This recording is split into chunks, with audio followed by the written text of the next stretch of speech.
Hey everybody, it's Hayes Billy Crute for another episode of Lunkers and Bucks. Today I'm sitting at the Arbuckle's Landing at the Intracoastal Waterway off of 17 and the feeder ditch going up into the Great Dismal Swamp. I keep hearing about really large catfish in here, and I've been trying to find out if it's true or not. I've already been up to the dam at the top of the feeder ditch, caught a bunch of small catfish, and I've worked my way down to where it bleeds into the Intracoastal Waterway. Water gets deeper here because it's been dredged for the larger boats that cut through here. Um, but as you can see this morning, it is absolutely calm and beautiful. Black water, very acidic, um, due to the water coming off the Great Dismal Swamp. So there's not a lot of bass or anything like that. Mostly catfish, um, crappie, and of course the bowfin, which are pretty nice. I've caught a few of those. Caught a 10 pounder up at the lake a few weeks ago. But again, just want to find out what's down Yeah, here. something's We're pulling. using cut brim. I caught another day. Really hard to find bait here, so I caught brim at another lake, froze it up, and I'm using that here. I'm using a bobber to float it in some of the shallow areas where there's a lot of structure, and then I'm also elevating the bait off of the bottom in the deep part of the canals. I got a sinker on the bottom, and I'm up about 3 feet, just so it'll carry some of the scent. I put in at the boat dock about a quarter mile up, but you can also drop your kayak right there on that dock at Arbuckle's Landing. It's not really meant for it, but it's only a 3 foot drop. You can drive up right here, boom, put it in and paddle up the ditch if you wanted to save some time. There was a family here earlier, or actually later they'll be coming up just fishing right there, catching some small stuff as well. Um, but yeah, let's see what we got.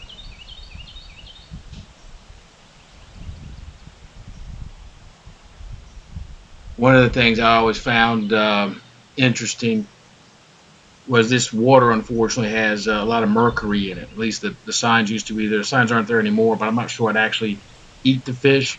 Haven't seen any disfiguring or anything like that, but again, a lot of mercury, just I guess because of boats and stuff like that. This area's been used since 1800s as far as logging, stuff like that. George Washington actually had a company that was logging this out way back when, so it's been around for a bit. A lot of history, a lot of sites to see if you like to kayak around. Oh, what's that? Oh, just absolutely. Let's see what we got. Whoa.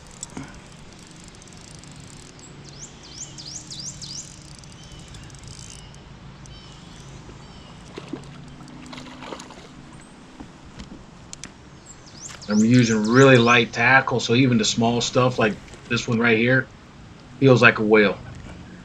As you can see, he bit that hook at about 2, 3 feet up from the bottom. This is my deep rig, and I'm being real careful not to hit those spines. If you've never caught a catfish, they've got spines on the sides of it and that vertical fin that'll stick right in you because of the slime on them. If it sticks you, you'll be feeling it for a week. All the catfish has a little slime on it, and a lot of times you'll see the slime on your line where they were hitting it. Um, but yeah, little small thing. You can see the cut bait already frozen, going right off the bottom.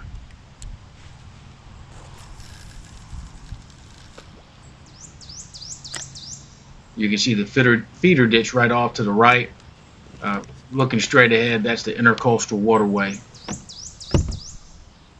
Really warm water. Again, not very deep right here, 3, 4 feet tops. You got another one right there off the bobber.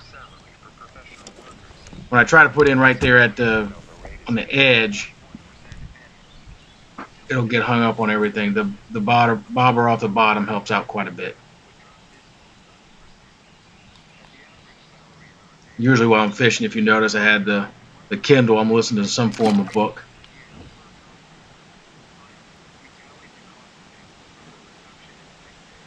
Multitasking.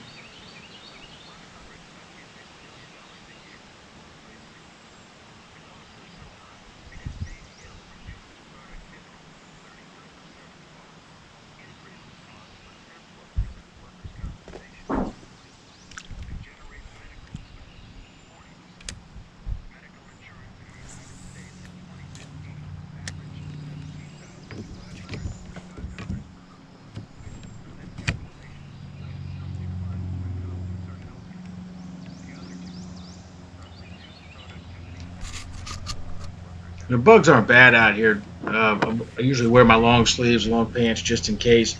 The biggest issue I've found so far has been what's called no-see-ums. You go home and you have red dots all over you. You don't even feel them really biting you. But to make sure, I make sure I wear long sleeves out there, sit in the shade. It's not too bad. And serve Oh, as got coaches another to one. team members. Expectation alignment. A simple and transparent way to follow up on expectations is to use the assessment technique known as start, stop, continue. At your weekly all-hands meeting, assess the progress toward the goal, its importance to your organization's strategy, and the likelihood of attaining the goal. This simple metric captures Bayesian updating, Getting a bigger. mathematical system that incorporates new information into decision processes.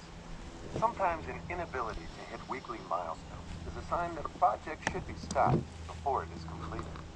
If the team is not making progress, and if you have truly invested effort to move it forward, then it may be better to pull the plug And now this is rather than brackish keep going. water. I wear those Many companies, neoprene including boots. Every so often I'll take a dip. use start, stop, Sometimes you'll run to into assess some logs progress. with some barnacles, If team members get your decide a feet cut up. project So should be I tend to continued, wear but it faces a serious neoprene bottleneck, boots to protect my changing the feet if team I jump leader in. or swapping out team members can restore momentum.